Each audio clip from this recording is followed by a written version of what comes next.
Hello, and thanks for joining us today. I'm really glad you could be here. So, look, branding is one of the most important things you really need to get right in your business, because if you do this right, if we look at some of the largest brands out there, they could literally spend no money or very little money on advertising and still be very, very, very successful. As a matter of fact, we won't even get into the value of brands like Coca-Cola and Nike and just their emblems and how valuable those are. But what about rebranding? When do you actually need to rebrand your business? When oftentimes as an entrepreneur, you get it done the wrong way when you start the business and need to go back and fix it. As a matter of fact, most business owners I know that build 7- and 8-figure businesses, even 9-figure businesses, go through sometimes multiple things of rebranding to get it right. So when is the right time? How do you do this? It's exactly what we're going to be diving into today. So with us is Kyle Duford. Now, Kyle is an executive specializing in crafting outstanding experiences for global brands.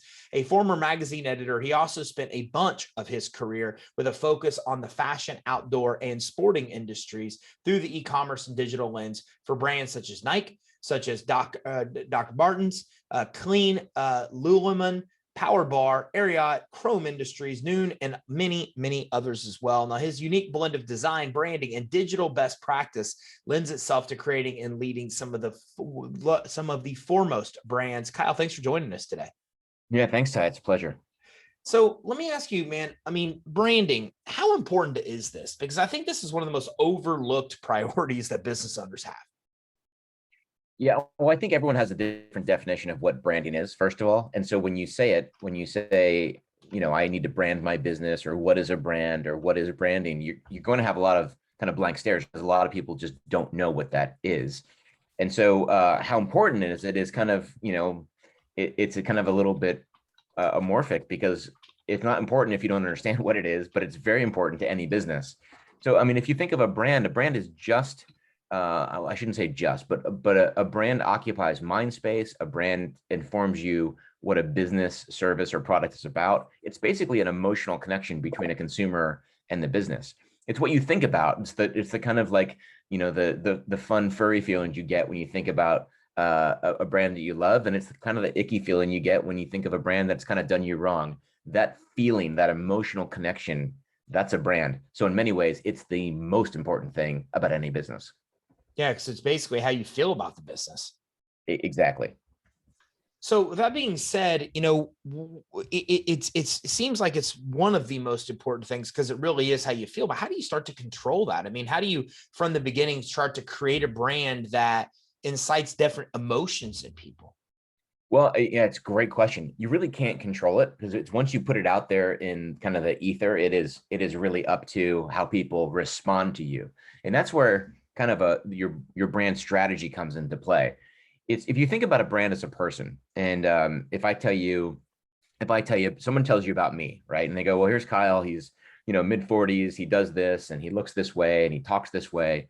You're like, okay, great. I know a little bit about who this Kyle guy is. Now, when I walk into a room and I start talking to you, you get a first impression. Our conversation might go a certain way, and you start getting a little bit more knowledge of how that goes. My voice and tone, if you will. You start understanding because you have experience with me. So you start building these blocks of information into your mind about who I am as a person through your experience, your engagement, your conversation with me, how I speak to you, how you feel about a conversation. Do you look forward to talking to me or not? All of those things. It's the exact same process happens when you're dealing with a business.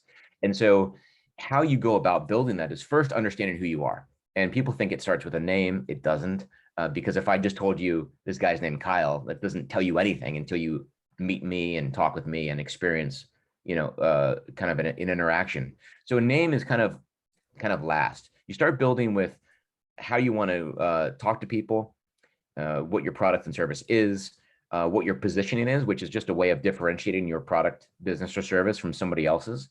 And by doing that in a way that is crafted and careful, by knowing who your eventual audience is or who you want it to be, then you can start building on kind of like a premise of how this could go. And you want to give your best shot forward. So you work with an agency like us, and we'll work with you through, you've heard words like brand guidelines and logo standards and all these things, really to just kind of set you up for success. It's kind of like I'm going to a dinner party and I don't know anybody there. And my wife says, all right, well, here it's going to be this important person and that important person. And here's how we should dress. And here's the kind of way they're gonna look to interact with you. You do the best you can to prepare for that moment, but you can't control how they feel about you when you get there. You can do everything else. So all of that work up there is part of your brand strategy, how you're going to go about doing it, and then basically your brand positioning as well. So it's super important to get it right at the start, and then you kind of work with your audience and the people in which you're selling to help define you as you go, as we all do as we kind of grow up. So it's kind of, I'm trying to use the analogy to kind of help make this a little bit more layman's terms, but that's really the basics of what a brand really is. So, one of the big things I think as an entrepreneur that why branding gets neglected is that we kind of look at what can directly make us money or direct response to put our money versus actual things that do with our branding. And it seems like, man, Kyle, I deal with this all the time, right? And it always wins. Like branding always loses. And then it's always like direct response wins because it's how the money comes in. But how can branding itself and going through rebranding, how can that actually help increase sales? What are the things that I'm missing and a lot of entrepreneurs miss when we misprioritize, direct response marketing type stuff over actually focusing on improving our brand? Right. Well, things like direct response, especially in the digital age, work really, really well. But what you're doing is you're basically commoditizing your product in some fashion. You're very easily accessible. You're going where your customers want to be met. You're basically giving them something right in their face, and many times it works because it's just right there. Especially in this day and age where, we're suckers for the Instagram ad and direct marketing, the dynamic content, and that sort of thing. But if you position it well, it just means that you know yourself really well. And if you know yourself really well, you can get the best message of yours to your best consumer. And I believe firmly that if you know who you are, you're going to get the best opportunity to convert more people at a higher rate because you've kind of whittled the audience down. You know who you want to speak to, and you know the message in which you want to deliver to them. So if you look at a brand like, we talked about Nike earlier on in the intro. If you look at a brand like Nike, they're not going to go after people that maybe don't have a lot of money or don't care at all about exercise. Now they do, there's some fashion bent to them as well, but we'll just kind of park that for a second. And the idea that they're going to spend money on the basketball court in inner cities as much as they are at a college stadium and track, sponsoring those athletes. People who want to pursue those athletic endeavors are the ones at the center of that bullseye. So they're going to focus on them. If they cast a wide net, which again, you can argue from the fashion sense, but speaking specifically from sporting, if you cast a wide net, you're going to hit people who are like, yeah, I'm not interested in basketball, running, soccer, football, whatever. But you want to get those people in front of you and get the right message to them. So if you learn your brand to the point where you understand what you're trying to say, and more importantly, Ty, how you say it, that's really what grabs people. And you're not going to have Nike say something like, well, give it your best shot. That's not what they're about, right? And you would automatically go, well, that's Nike. That doesn't sound like you, right? You're all about doing it no matter what, crossing that finish line. Anyone can do it. It's more positive. It's more from a hero archetype. It's that sort of thing. So if you say anything off kilter or off brand, you're going to alienate people who think they know who you are. And they not only think they know who you are, that's predicated on the fact that they've probably helped define who you are. So it's kind of this handshake deal once you've established who you are between yourself and the consumer, and you continually build upon that. And that's true when you especially add a new product or service to your kind of repertoire. But then the rebrand part comes in, and that we work with a lot of business who rebrand. There's, there are a bunch of reasons why you might want to. You have a change in the marketplace. You have to change your positioning because your product has changed. You might have some bad PR that's happening. A new CEO might come in. You might acquire or have been acquired by another business. So there's a lot of reasons that you might want to kind of tweak your position a little bit. It's, again, take that analogy. I might move from one house to another. I have to let people know I have a different address. My house is different. You have to park in a different location. You drive there differently. The essence of who we are might remain the same, but it's just a different path to get there.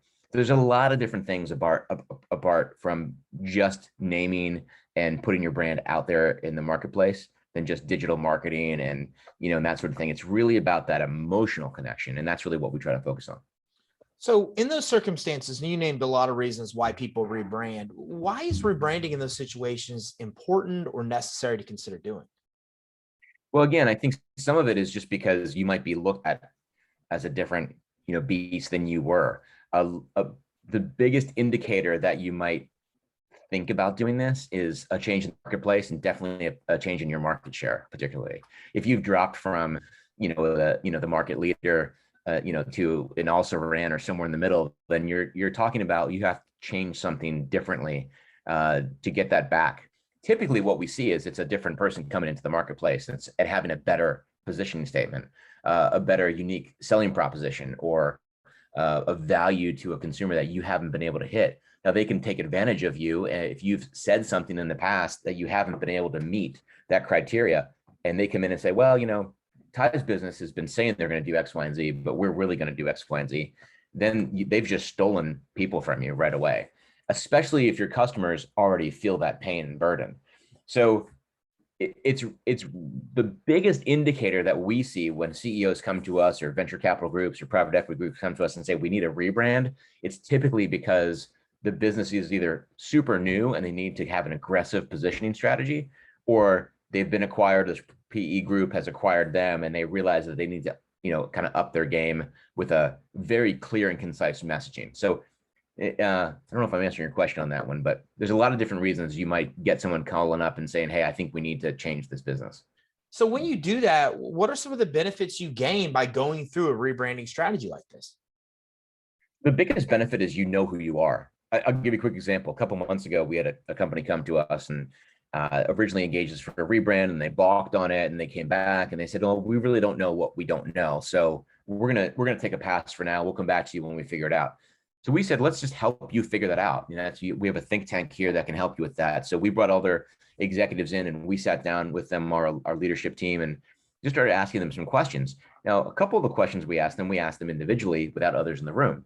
One of them was, describe your business. And I can tell you, all the members of the C-suite gave us completely different answers. And we brought them all back in the room, and we started reading these things off. So here's what John thinks, and here's what Betty thinks, and here's what Mark thinks, how they would describe their business. And these things couldn't have been more diametrically opposed from one another. They were completely different. So the question we posited to them was, if you guys don't know who you are and can't convey that in a similar fashion, how do you expect your internal employees to get behind you, let alone how you expect anyone else to know who you are if you guys don't? That's the biggest fundamental, the kind of the crux of the issue is typically you need to know who you are. Can you give an elevator pitch to somebody in a few different words? Can you have a really pithy summary of who you are? So you can really tell your consumers and I mentioned internal people, your employees, that while you're going off in this direction, if you can't articulate it in a very easy way, then it's just not, it's not going to satisfy, it's just not going to work, really. When you're going through this process, what are some essentials you really have to consider if you're going through a rebranding process? The essentials is knowing that it's going to take a village. You're not kind of coming to us and saying, hey, we need a coffee mug and we just give you one. You're coming to us saying, we really need a partner to help us understand who we are, because you're going to take the ball and run with it yourself. So the biggest thing people don't realize is it's not just the CEO coming to us. If it's not just the C-suite, if you're a large business, a smaller business, is going to be all of your directors and VPs and above. We look at all stakeholders, who's going to be affected by this? How are you communicating this internally long before we talk about how it's going to be, communicated externally? So in that regard, people don't think this is going to be a big, undertaking. Some of them do, some of them understand that, but what you don't realize, it takes a lot of time. There's a lot of, I was going to say bickering, but that's not the word. There's a lot of challenging in a room. When we go through workshopping and we talk about that example of, give some adjectives describing your business, we have to really come to an agreement together. We're helping facilitate that. We're not creating something out of scratch if it's a rebrand.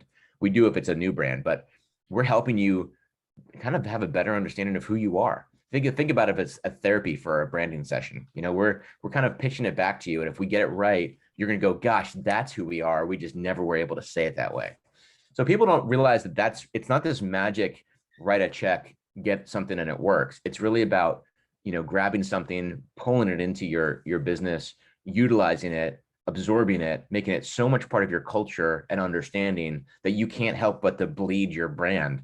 That's infectious. That ends up getting transcended across all of your touch points, whether you're a B2B or B2C business. And people really feel that. We've always said that if you send in, and you've seen this, Ty, if you send an email out because you feel like you have to, it just feels phoned in, and people just don't. It just feels like they sent this out because it was Father's Day, not because they really believed in it. And when you really believe in something and invest time in it, you can actually see the quality. You can feel that they really felt that, And that's the difference here as well. We have a lot of people who really want to get it right. So when they talk about their brand, you can actually tell that they're invested in it. It's not just something they phoned in. Hmm. So when you're going through about this, what are the elements of branding? Because like you said in the beginning, I think we kind of think brand colors, logo, like a lot of us, we're just stuck there. Like we don't even understand it. So when you're going through a rebrand, what kind of elements are you diving into in the business that you're actually changing? Yeah, that's a great question. A lot of it up front is, what I would call the boring stuff that people don't really understand. You're laying the foundation, you're before you even start to build the house. And those elements are, I mentioned earlier, understanding your audience. So we create audience segmentations, basically personas, your ideal customer and who they are. And that's why we interview both internal and external people. External people meaning your customers in many regards. People who wrote bad reviews and good reviews to understand really where your sweet spot is. We look at competitors. We do a little bit of a competitor analysis, more from the brand side, like what do they look like? How are they presenting themselves? Obviously what their position is. And then when we start delving into the brand itself, we'll deliver items, things such as a brand essence, will help with vision, mission, and values. A lot of people get vision and mission confused. And so we'll help tweak that or maybe rewrite it. A lot of brands don't even have one or the other, and it's okay. I mean, you don't have, I think Patagonia only has a mission statement, not a vision statement. So some can work as both, but really it helps the internal team understand why they're doing this in the first place and then how they're going to do what they wanted to do. The core values are very important because we want to be able to tell people like what the business is about from a leadership team, what's important to them. And those yield kind of core attributes. And those attributes are really how are you going to convey those values to your external people. All of these are wrapped up in what we would call brand guidelines. Also included are voice and tone documents. And that's really how does this brand speak? And when you speak to different types of people, what is your tone? An analogy for that would be like, I have a certain voice, meaning I speak a certain way. Sometimes people say it's fast. Sometimes it's garbled because I rush through things. But I believe a certain thing. I think a certain way. My voice sounds a certain way. But yet I'll speak to you a little bit differently than my staff, than my CEO here, than my children, than my wife. Now, it doesn't mean that one is inauthentic to the other. I have to change my tone depending on who I'm speaking to. And then you have to add all those, am I angry? Am I happy? What's going on in my day? So voice and tone is very important. How do you speak to different audience members at certain times and what that looks like? So we'll give examples of that. We'll help craft, taglines and headlines and click-through actions. All that stuff is the building blocks for the brand. Then we go into things like look and feel and aesthetics. You mentioned logo, which is important, but are we redesigning a logo? Are we recoloring it? What are the colors for the brand? What are the color palettes? What's your primary color palette, secondary color palette? Does it look the same online as it does in print?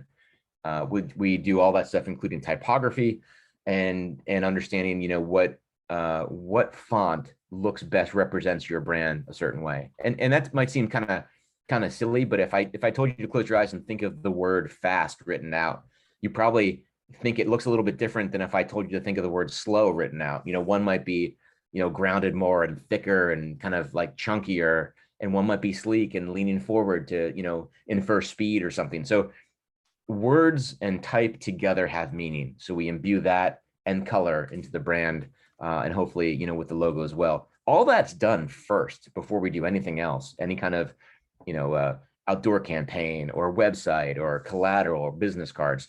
Those items, the logo standards and the brand standards together come up with that brand guidelines, that book, if you will, that kind of guides everyone for the future on how they present the brand to other people. So yeah, that's kind of what's entailed. And there's a lot of other deliverables as well, photography guidelines and so forth that I won't bore you with, but people don't realize that endeavor can take months and months. And depending on how quickly we can get adaptation and buy-in and consensus from either board members or staff, that could take a good amount of time. Are you usually doing this with what size businesses? Startups, publicly traded companies, or like who is your target audience that you see that needs the most of these kind of rebranding strategies?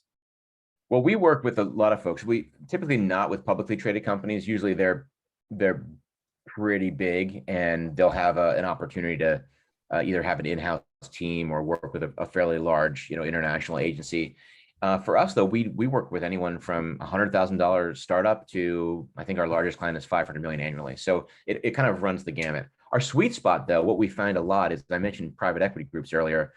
If you can imagine, if you ever watch Shark Tank or shows like that, where you see people come in and they've got a great product and it's a great idea and they've got purchase orders coming in, but they don't have the inventory to support it. So they know that they could sell into Walmart. Walmart wants them. They just don't have the capital to get another 100,000 units to ship it in. And so they go find an investor, they go on Shark Tank, they go get private equity, angel investor, whatever, and they help support those purchase orders. Once they do that, though, they go, listen, great business, great strategy, it's working, you've got purchase orders, you're a going concern. The problem is your brand looks like crap. And typically, because these entrepreneurs come out of the woodwork, they come out of their garages or something, and good for them, they've done a great job, but they're not looking at it from a brand perspective. And along the way, their brand may have kind of like self-created itself based on where it's gone and who's adapted it and so forth. And now that PE group knows really well that you need to have a really, really solid brand and identity so you can go up against the big boys as you grow. And so typically right at that moment, 3-4 years in, a PE group or another investor group will call us and say, okay, I just bought this business.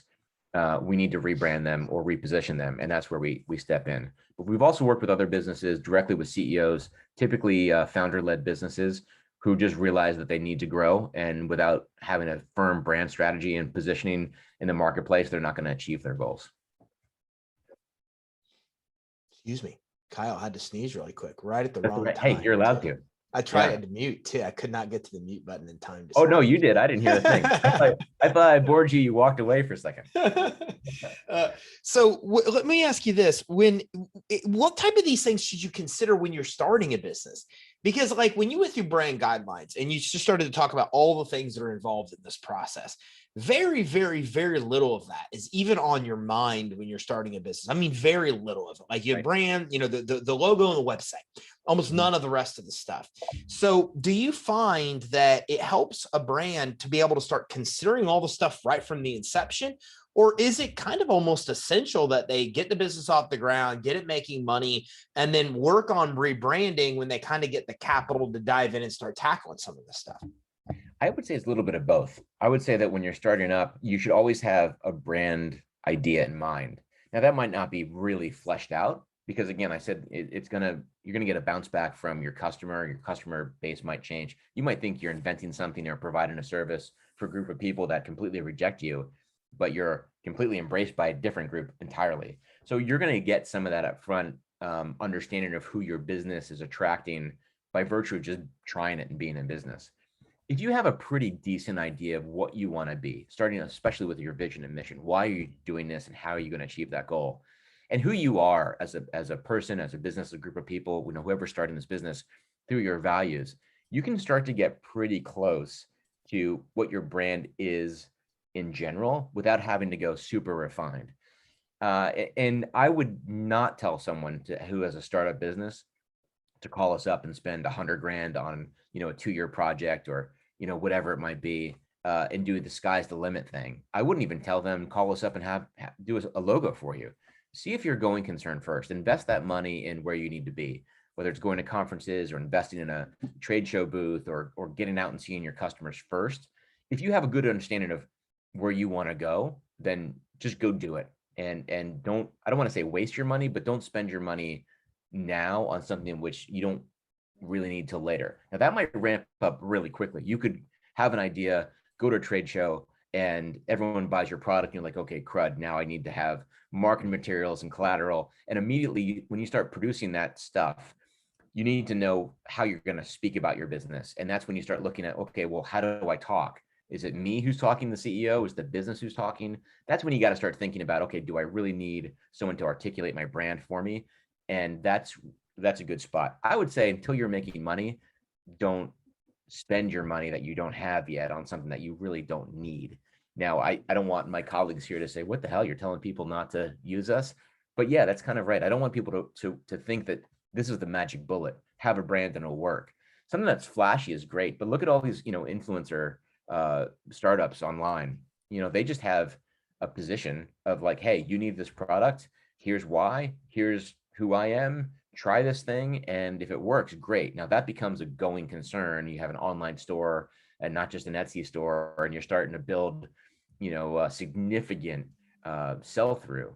Then let's start thinking about how you really want to position yourself. Because what happens is when a Walmart looks at you, or a Target, or a Best Buy, or even being sold as a third party at Apple, they want to know that your stuff is going to be consistent every time. Your packaging looks right. It meets your website. Everything is, it's just super tight. And to do that, you're going to need to know who you are. And to do that, you need a brand. So it's kind of like, don't put the cart before the horse in this one, which might be an unpopular thing to say from an agency point of view, but I haven't always been in an agency. So I can tell you, you want to put your money where it's going to get the biggest return first.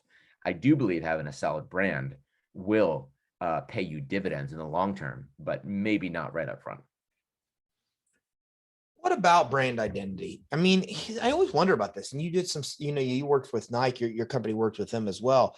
It's like, I can't figure out if it's the chicken or the egg type thing, meaning like, let's look at just Nike as an example, right? When we think of Nike's brand, we obviously associate it with athleticism. We associate it with people taking risks, people taking on challenges. We kind of have this association of this just do it that Nike established. They didn't start that way though. So that's right. My question is that, does a company like Nike, as an example, do they start down the road and say, this is our brand identity, this is where we're going to go? Or is that almost like created in the process of the company's growth, and then them see, I guess what I'm trying to say is it almost seems like it's their audience that establishes who they are, and then they take what the audience loves and run with it, versus coming in initially and saying, this is our brand identity. Am I right or wrong? I mean, I just can't seem to figure out if it's the company that establishes the brand identity or the actual prospects that say, this is what we love about this brand. And then the brand identity kind of just encompasses that. Yeah, well, I think you're right on a lot of accounts. I want to correct you on one thing though. We didn't work for Nike as a business, and I was a consultant for them for a while. But I just want to set that straight. Appreciate that. The big thing is, what do you mean when we say brand identity? And this goes back to what people mean when they put these words out. I believe a brand identity is just the visual expression of the brand. So if you look at Nike under that guise, you're talking about, the swoosh and their orange color, and they have that one particular font they use. All those things are how Nike visually presents their brand. And I want to hit the other part of your question in a second. But if you look at that stuff, that's just that started very, very early on. There's a great book called Shoe Dog by the founder, and which I'm blanking on his name. What's wrong with me? We'll come back to it. It's Bill Bowerman, and who's the other guy? Okay, well, we can you guys can laugh later. But anyway, Shoe Dog, great autobiography about how he started. Phil Knight. I just got it. Thank you. With you and I and Google, we can accomplish anything. I was going to say, I didn't look it up like you did, but anyway, so Phil talks about how he was a distributor for Onusaki Tiger out of Japan. He was a distributor in the US, and he realized that he could probably make a better shoe in the US under a different kind of idea. And his contract was running out. He's like, what am I going to do? And he was working with his old coach from Oregon, legendary Bill Bowerman. And Bowerman, if you know the story, he was coming up with this. He was thinking, well, if you run over on track, if you had like this kind of like gripped bottom, you could run faster. If the shoe was lighter, you'd put less pounding on your feet. You'd carry less weight over the course of the race. He was very, very scientific about it. So he came up with that waffle sole and everything. And they worked together to figure this out. In the very beginning, they came up with, the swoosh was paid for like $30 or something. Somebody just thought, what does this represent?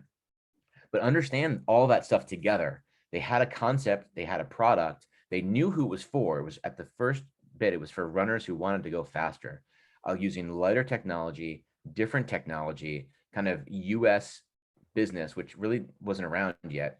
And they knew they wanted to go fast. Nike is the goddess of victory in Greek mythology. So already you have a position. The identity of who Nike was saying, you're going to go faster, you're going to be victorious, you're going to be, an athlete. All that stuff was there already before you had to do anything else. Now you start looking at how it's received in the marketplace, and that starts building upon the brand. People use them. They were different. They were better. Then the cool kids were wearing them. And even by the cool kids in the early days, it was the people who ran Oregon track. Those were the fastest cool kids. we're talking about Prefontaine and those guys. They were legendary. So that kind of cascaded down into the marketplace from the early adopters all the way down. And then you had the running boom that came with it, and everyone who was, running all across the 70s and early 80s. So everything started culminating this snowball effect of this brand becoming both of what you said and earlier, and the brand itself, meaning the customer started informing the brand and the brand started informing the customer. It is that handshake deal that together they grew. And along the way, a campaign, "Just Do It," became a tagline because it was so synonymous with them. It didn't come out as a tagline at first. Now it's synonymous with Nike because it was so adopted by the culture that it made sense. Okay, Nike is about just doing it, just going for it, being victorious. They're a hero brand from the Jungian archetype point of view. They're the hero. So everything they've done has supported who they've always wanted to be. That hasn't changed. How it's received in the marketplace might have changed. Then it got adopted by basketball players and soccer players in Europe and football players in the US. That's how it's kind of permeated the culture. But so if you can see, it's kind of like this back and forth, this yin and yang. How do we produce something? How do you accept it? And then people started saying, well, you're going to make shoes for cycling. Lance Armstrong comes around, we'll do cycling, we'll do triathlon, weightlifting shoes. It just kind of goes back and forth, all under the same premise, though. You're going to be victorious. You're going to be an athlete. You're going to win. We're going to make a great technologically advanced shoe. That's never changed, right? So that's what I mean. It's like, what's the chicken or the egg? I think we talked about earlier. It's really just put your brand out there and then see how it's received. And then you're constantly iterating as you go. Does that make sense? Yeah. Powerful stuff. Phenomenal job today, Kyle. I really appreciate you joining us. And actually I put, that book on my list too. I don't know why I haven't read that, because I love those hero stories, but phenomenal look at branding in a way I've never seen it before. Where can everybody go learn more about what we talked about today and learn more about working with you guys as well? Well, we've got a great free guide online. It is completely free, whether you work with us or not. Go to thebrandleader.com. And on that website, in the footer of every page, or also in the navigation, you'll see a link for the free branding guide. It's called the Ultimate Guide to Rebranding. And even if you're not considering rebranding, it tells you a lot about branding from our perspective. What to look for in an agency. Do you need to rebrand? What's the difference between standards and guidelines and all that sort of thing. It's all in there. It's completely free. I would encourage anyone to read that, even if you never call us. I've had a lot of people read that and go, wow, I had no idea X, Y, and Z. So that's free information. Go ahead and take it. There's also a guide to naming up there as well, if you're interested in what goes into the process of naming a company or naming a business or rebranding a business. That's up there as well, all free, thebrandleader.com. Okay, awesome. Again, thanks for joining us today. Yeah, thanks, Ty. Enjoy that book. Yeah, I appreciate it. So listen, by learning, by, listening and watching this today, you've obviously got a really good idea of the importance of branding. And I don't know the saying on this, Kyle probably know it, but I've heard once that, the advertising or marketing is the cost for not getting your branding right. And it's kind of funny because if you think about it, because there's a lot of companies in this country that are very, very big and don't really spend any or very little money on branding because they've done, or on marketing because they've done such a good job with branding. Look, we may never get to that point, but the bottom line is that branding and creating a brand identity, the people that you do business with, you understanding who you are, what you stand for, is probably one of, if not the most important things you've got to figure out. So to do this the right way, make sure you visit thebrandleader.com, thebrandleader.com. It's funny Kyle mentioned this guide because I actually had this guide up on my website when he said that. So I'm putting a link right here to actually getting the ultimate guide to rebranding, but don't just stop there. If you go to thebrandleader.com, you'll see they've got a naming guide. You'll see they've got blog, they've got case studies, they've got podcasts. There's so much in resources here regarding branding that you'll kind of get lost. There's so much awesome stuff here. So make sure you go to thebrandleader.com, thebrandleader.com. While you're there, make sure you grab the ultimate guide to rebranding.